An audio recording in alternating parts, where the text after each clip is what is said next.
Please, Aunt Clara. I'm tired, whispered Lily, her tiny hands trembling as she scrubbed the cold marble floor. The bucket of dirty water reflected her teary eyes, eyes that once sparkled before her parents died. The mansion that once echoed with laughter now felt like a prison. Every step she took was heavy with fear, and every breath carried a silent prayer that someone, somewhere, would save her. Clara's voice echoed through the long corridor again, sharp and cruel. I said no rest until the floor shines. You think this house will clean itself? Lily flinched, quickly dipping the rag back into the bucket, even though her fingers were already raw from scrubbing all morning. She was only 8 years old, yet she carried the weight of a life far older. Abro, the old clock struck noon. Lily's stomach grumbled softly, but there was no lunch for her. Aunt Clara always said food was for those who worked hard enough to deserve it. The woman sat comfortably in the parlor, sipping tea and scrolling through her phone, pretending to be a loving guardian to the outside world. Whenever neighbors visited, Clara would smile sweetly and say, Lily is such a blessing to have around. But behind closed doors, Lily was nothing more than a maid, a small trembling shadow in a big empty mansion. Outside, the world moved on. Children played, laughter filled the air, and the sun painted the sky gold. But for Lily, time stood still. Every day felt like a repeat of the last. Wake up before sunrise, clean the rooms, wash the dishes, and pray Aunt Clara wouldn't find another reason to yell. Sometimes, when the nights grew too quiet, Lily would sneak to the window and whisper to the stars, Mom, Dad, if you can hear me, please. I'm trying to be brave. One evening, as she finished her chores, Lily found an old photo album hidden under the sofa. Dust covered its cover, but she carefully opened it. Her heart ached as she saw her parents smiling beside a tall man she didn't recognize. Her fat. Hers arm was around the man's shoulder, and they both looked happy. Under the photo was a name written in faded ink. Ethan, my brother. Lily traced the name with her finger, whispering it like a secret. She didn't know who he was or where he went, but for the first time in years, she felt a tiny spark of hope. Maybe this Ethan still existed. Maybe he could help her.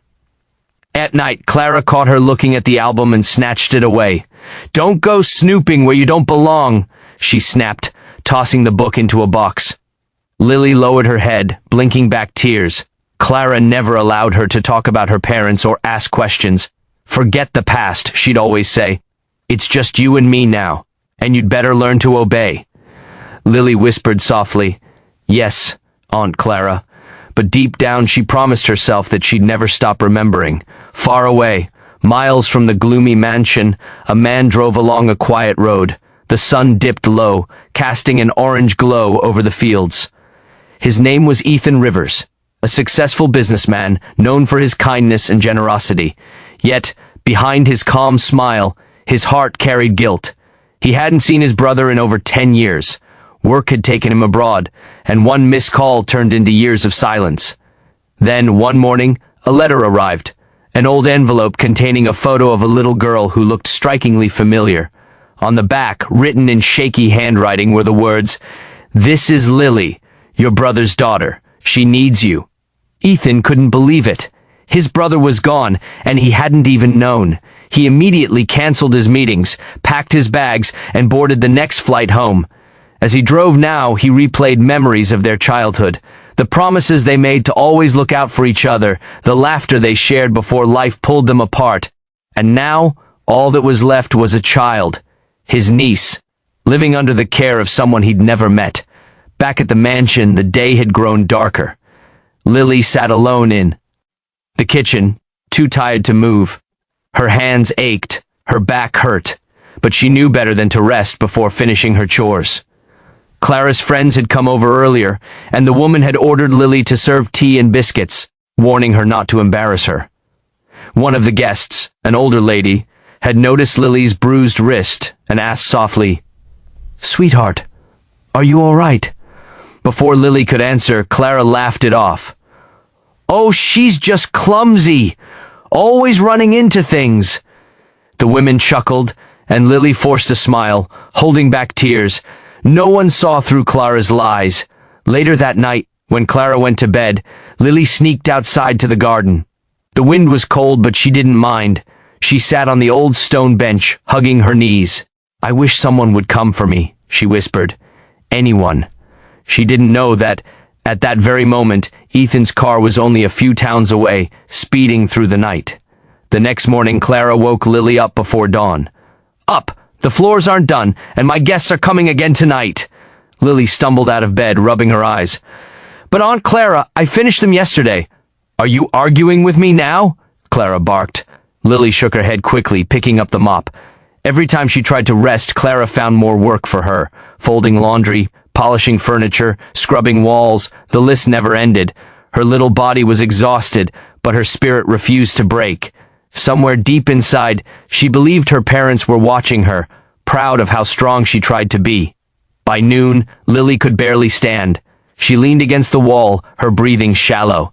Clara noticed and shouted, "Don't even think about fainting. You'll clean until I say you're done." But before Lily could move, the sound of an engine roared outside. A sleek black car pulled up to the gate. Clara frowned, muttering, "Who on earth is that?" The doorbell rang. When she opened it, a tall man stood there in a crisp suit, holding a photo in his hand. "Is this where Lily Rivers lives?" he asked. His voice was calm, but his eyes were serious. Avery, Clara's heart skipped. "L. Lily? Oh yes, she's here, poor thing. My late sister's child. I've been taking care of her all these years." She forced a fake smile. "And you are?" Ethan stepped inside, his eyes scanning the hallway, the dusty furniture and the faint smell of cleaning chemicals. "I'm her uncle," he said, his tone sharp. "Ethan Rivers." Clara's smile faltered. "Oh, well, we've been doing our best." But before she could finish, Ethan heard a small noise from the kitchen, a faint sound of coughing. Abruptly, he followed it, ignoring Clara's protests. When he entered the kitchen, his heart stopped. There on the floor was Lily, pale, exhausted, clutching a mop. For a second he couldn't speak. The photo in his hand trembled. It was the same little girl from the picture, but thinner, sadder, broken. "Lily?" he whispered, kneeling beside her. She looked up, startled. Who are you?" Ethan's eyes filled with tears. "I'm your uncle," he said softly. "I'm here to take you home." Ebro Lily stared at him, unsure if it was real. "Home?" she repeated. Clara rushed in, shouting, "You can't just take her, she belongs here." Ethan turned, his expression hard. "Belongs? Look at her. Is this what you call care?" Clara stuttered. She helps around. She's a child," he thundered, his voice echoing through the mansion. Clara froze, realizing she had lost control. Ethan gently picked Lily up, her head resting on his shoulder. For the first time, she felt safe. As they walked toward the door, Lily whispered weakly, "Will I really go home with you?" Ethan nodded. "Yes, sweetheart. You'll never have to cry again." She smiled faintly, her small fingers clutching his coat. Outside, the sunlight broke through the clouds, shining on her face. It felt like her parents were watching from above, their little girl finally free. In the car, Ethan promised himself he would give Lily the life she deserved. Love, and happiness. She looked out the window as the mansion disappeared behind them. For the first time, the world didn't look so lonely. She leaned against him and whispered, "Thank you for coming." Ethan's voice broke as he replied, "I'm sorry I took so long." Ebirth that day marked a new beginning. A story of pain turned into one of hope, where a lost little girl finally found her family again. The car stopped before the old mansion, its tires crunching over the gravel driveway that hadn't been cleaned in years. The air was thick with silence. Inside, Lily froze, her heart pounding as she peeked from behind the kitchen door. She saw a tall man step out of the sleek black car, the same man she had seen in the photo hidden inside the old album. His face was kind but tense, and his eyes scanned the house like he was searching for something he'd lost long ago. "Who could that be?" Aunt Clara muttered, wiping her hands on her apron before plastering on her fake smile. She had no idea that her years of cruelty were about to end. When Ethan Rivers stepped inside, the smell of dust and cleaning chemicals hit him. The mansion looked grand from the outside, but inside it felt lifeless, like it hadn't known joy in years. "Can I help you?" Clara asked sweetly, pretending to be a caring guardian. Ethan showed her the photograph.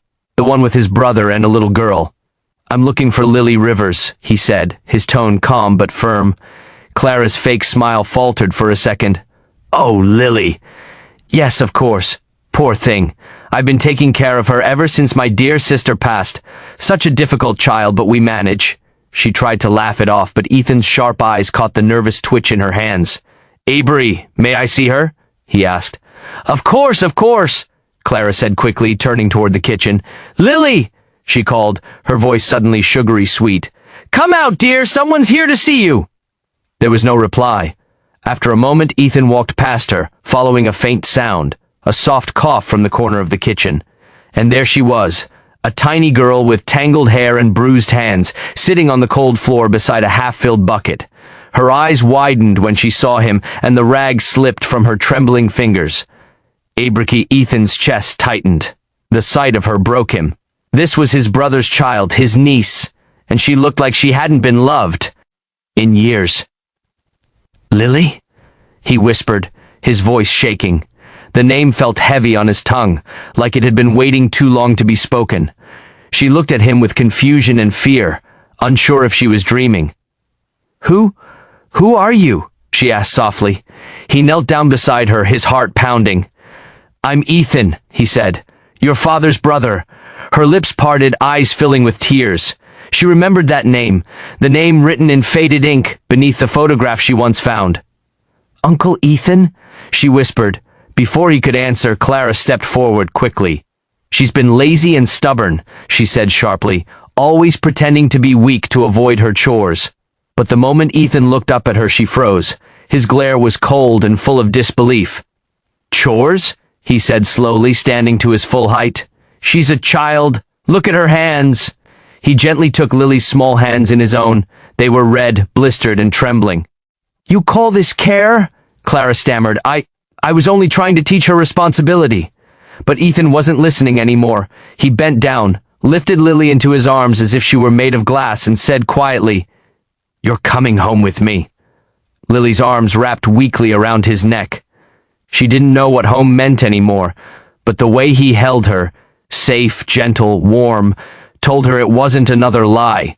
Clara tried to protest. You can't just take her. I'm her guardian. Ethan turned, his expression darkening. Not anymore. With that, he walked out, leaving the front door wide open behind him. The sunlight hit Lily's face as they stepped outside, and she blinked against the brightness. It felt like she was seeing the world for the first time. As the car drove away, Lily stared out the window, watching the mansion grow smaller until it disappeared behind the trees. She didn't say much, only holding the photograph Ethan had given her. Was that my dad? She asked softly. Ethan smiled sadly. Yes, sweetheart, he was my brother. He would be so proud. Of you. Lily's eyes welled up again. I miss him, she whispered. I know, Ethan replied, brushing a tear from her cheek. But from now on, you're not alone. I promise. Abrafree. When they arrived at his house, Lily was stunned. It wasn't just big. It was beautiful, filled with warmth. The walls were painted soft colors, sunlight streamed through the windows, and the scent of fresh flowers filled the air. But what caught her attention most wasn't the size or beauty. It was the laughter of the people inside. The housekeeper smiled and greeted her kindly. Welcome home, Miss Lily. The words made her heart skip. Home. She had almost forgotten what that felt like. The first few days were strange for Lily. Every time she heard footsteps, she flinched, expecting to be yelled at. When she accidentally dropped a glass, she ran to pick it up before anyone could get angry. But instead of shouting, Ethan simply said, It's all right, sweetheart. It's just a glass. That night, she cried quietly in her room, not out of sadness, but because for the first time, someone was kind to her. She didn't know how to handle kindness after so long. Ethan watched her from the doorway, his heart aching. He had missed so many years. Birthdays, first days of school, moments when she needed someone to protect her. Never again, he whispered to himself. He made sure she had everything she needed, new clothes, books, toys, but most importantly, love. Every morning he'd sit with her at breakfast, asking about her dreams, her favorite colors, her memories. At first she answered shyly, barely whispering, but slowly she began to smile more, laugh more, talk more. One afternoon, he found her standing in front of the mirror, wearing a new dress. "Do I look okay?" she asked, spinning slowly. "You look perfect," he said, smiling. She giggled, a real bright laugh that filled the room like sunlight. Ethan felt tears sting his eyes. "Thank you, Uncle Ethan," she said softly, "for everything." He ooched down to her level. "No, sweetheart, thank you for reminding me what family really means." She didn't understand at first, but she hugged him tightly anyway, resting her head on his shoulder. Days turned into weeks. Lily began attending school, and the teachers often called to tell Ethan how polite and hardworking she was. She made friends, learned to paint, and even started writing little stories about angels and happy families. Sometimes, she'd still wake up from nightmares about her aunt shouting, but Ethan was always there to comfort her. "You're safe now," he'd whisper, tucking her back into bed. One Sunday, they visited her parents' grave together. Lily placed a small bouquet of white flowers on the stone and knelt quietly. "Hi, Mom. Hi, Dad," she whispered. "I'm okay now. Uncle Ethan takes care of me. You don't have to worry anymore." Ethan stood behind her, unable to stop his tears. For years, he had buried his guilt under work, but now, standing there with Lily, he finally felt peace. They both stayed in silence for a long time, letting the wind carry away the pain of the past. When they returned home that evening, the house was filled with the smell of freshly baked cookies. Lily ran inside laughing, her eyes bright. She had found her joy again, not because of gifts or luxury, but because she was loved. That night she drew a picture, a tall man holding a little girl's hand under a blue sky. She wrote underneath, "Me and Uncle Ethan, my forever family." Ethan found it the next morning and smiled, framing it in his office. Months later, when reporters asked Ethan about his sudden decision to take a long break from work, he simply said, "I realize success means nothing if you forget who you're doing it for." The world saw him as a millionaire, but to Lily, he was simply the man who gave her back her childhood. As the years passed, their bond grew stronger. Lily no longer cried herself to sleep or feared footsteps in the hallway. Every morning, she woke up to laughter and warmth, and every night she whispered a small prayer. "Thank you for sending him back." Because sometimes family isn't just who you're born with. It's who shows up when the world forgets you. And for Lily, her uncle's return wasn't just a rescue. It was the beginning of a new life filled with love, healing, and hope.